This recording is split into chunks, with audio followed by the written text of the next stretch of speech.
See, you can fool the world, but you can't fool not me. I'm trying to say, if you kept lying to Nipsey and about Nipsey, talking behind his back, and he got tired of it and he confronted you. See, Nipsey broke your jaw, had it wired, blacked your eyes. Dead on. Me and Nip, good. If I said that, nah, me and Nip, we had a fight with that. That wasn't.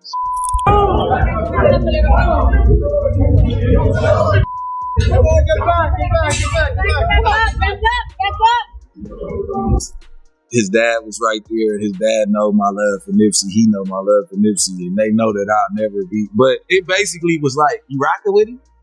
Like, you rocking with him? I'm rocking with my brother. Aside from being called a snitch in the ongoing Operation Drawdown case, Bricc Baby has always seemed to find himself in the middle of some kind of drama. But there was one moment that really stood out when he tried to go head-to-head with Nipsey, Hussle and his brother, Black Sam. Let's just say, that move didn't end too well for him. You ran it into Black Sam and a bunch of people around him. Yeah. And they approached you. Well, I approached him. You approached them? Yeah. It was a little, quick little, me and Sam had a disagreement. See, folks already know Nipsey and Black Sam aren't the type to back down from a confrontation. Nip had a well-earned reputation for standing 10 toes down when it came to disrespect, and Black Sam was just as solid cut from the same cloth. There was even a time Sam went head-up with Big U himself. But maybe Bricc Baby missed that memo. Even if Eric Holder was a snitch. And I don't know if that's what the conversation was, but why even talk about that with this peon? He's a peon. He coming over here to take a picture with you. Let's get into it. Nobody really talked about, or even knew, that Bricc Baby and Nipsey had gotten into a fight until Bricc casually let it slip during an old episode of a No Jumper a while back. But yeah, it actually happened.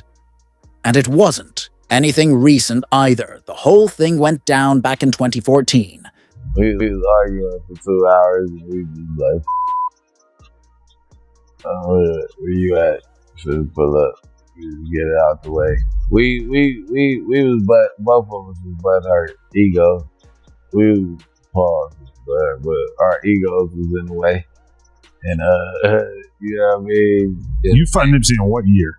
This was 2014. Okay. 2014. The whole topic came up during a deep conversation about the wild conspiracy theories surrounding Nipsey's death in 2019. As you'd expect, a bunch of names got thrown into the mix. Big U, Eric Holder, and a few others. During that interview, Bricc Baby mentioned that a lot of people were saying Nipsey had gotten into a fight just a week before he was killed, and some even believed that incident might have played a part in what eventually happened. But Bricc wasn't buying into that theory. You said he's 5'5" and scrawny, and Nip beat him up and all of this. The whole topic came up during a deep conversation about the wild conspiracy theories surrounding Nipsey's death in 2019. As you'd expect, a bunch of names got thrown into the mix. Big U, Eric Holder, and a few others. During that interview, Bricc Baby mentioned that a lot of people were saying Nipsey had gotten into a fight just a week before. The only short guy named Shady that ever fought Nipsey was me. And it definitely wasn't a week prior I was in jail. It all sounded a little off-like, really off. And Bricc didn't just leave it at that. In another episode of No Jumper, he doubled down and straight up said he had squabbled with Nipsey.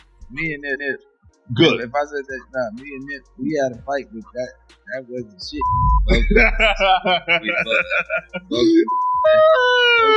They showed up to fight, man. You know what I'm saying? Because we got the ring. We wasn't just running our mouth. Thing is, Bricc never admitted to losing the fight. He made it sound like it was just a minor scuffle.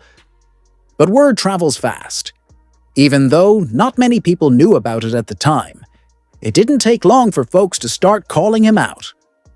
One of these, the loudest voices, Loose Cannon. Yeah, kind of ironic now, considering the two are reportedly real close these days, sharing the same cell block and everything. Loose Cannon, he was arrested in, I think he was in Las Vegas. He just got extradited back to Los Angeles and he's locked up. He revealed that him and Bricc Baby actually are cellmates. Yeah. But back then, Luce didn't hold back. He went straight for the jugular. He called Bricc a snitch, accused him of sneak dissing Nipsey behind his back, and said that Nip, being the man he was, See, you can fool the world, but you can't fool, not me.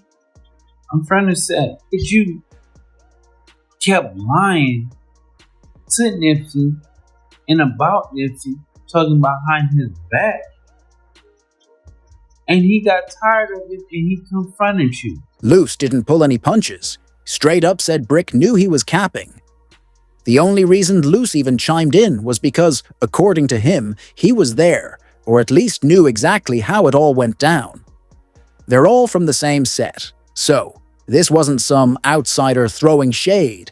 This was in-house. And to really drive his point home, Luce said he had receipts, claimed he had proof of everything, how it all went down, how Bricc got rocked, left bruised, and how Nipsey handled him with zero mercy. See, Nipsey broke your jaw, had it wired, blacked your eyes. Now, here's the part that really had people raising eyebrows. Some folks had been side-eyeing Bricc Baby for a while, thinking he'd always carried a low-key envy toward Nipsey. There was even a comment floating around Reddit that summed it up perfectly. Someone said, "Bro, this dude had so much envy for Nip being the face of the 60s, and you can tell by how he moves around Cowboy and any other rapper repping Rollin' 60s. He out here trying to be the one who certifies your crippin' expletive outta here. Wild." Now sure, some of that might sound like internet gossip or hearsay, but eventually the tension got real, like Bricc Baby versus Black Sam real. And if you know the streets, you know Black Sam isn't the talker, he's the enforcer. He doesn't say much, but everyone knows he stands 10 toes down. The drama really started bubbling after Black Sam heard Brick's interviews, where he was talking like Nipsey's death could have been avoided, almost like he was putting the blame on Nip. But what really crossed the line was how he came off like he was indirectly justifying Eric Holder, the very dude who took Nipsey's life. Even if Eric Holder was a snitch. And I don't know if that's what the conversation was, but why even talk about that with this peon? He's a peon. He coming over here to take a picture with you. Everybody already knew Bricc and Eric had history, so when Bricc said what he said, it just confirmed what people had been whispering. Then came the moment when both Sam and Bricc ended up at the same event, one organized in Nip's memory. At first, everything seemed cool, no drama. But things quickly took a turn when Bricc claimed he stepped up to Sam. That's when all hell broke loose. It got physical fast, people were yelling, trying to break it up, and it looked like Bricc was getting pressed hard.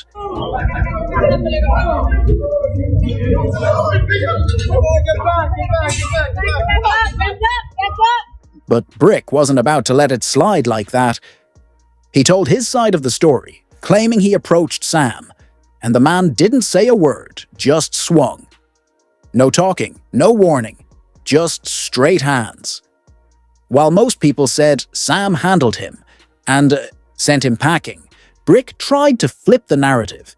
He said that Nipsey and Sam's dad stepped in and shut it down, not because he was losing, but because Pops knew Bricc had real love for Nip when he was alive. How about this? When we were fighting, and Nipsey's dad seen who he was fighting, he like, that bro, what the you doing? Like, this is y'all brother. Like, what are y'all fighting for? They know my love for the family. They know for sure that I would never in my life participate or give a person a pat on the back for killing my boy. Of course, we're talking about Bricc Baby, whose name is already so stained that no one really took him seriously. Luce, once again, took it a step further, saying Bricc could never stand off with Sam to begin with. And honestly, with everything we know now, that doesn't sound too far-fetched. If you look closer, Bricc has never really kept his hands clean. Let's even set aside the fact that he's facing charges right now. It's wild to see how far he's fallen, considering where he came from.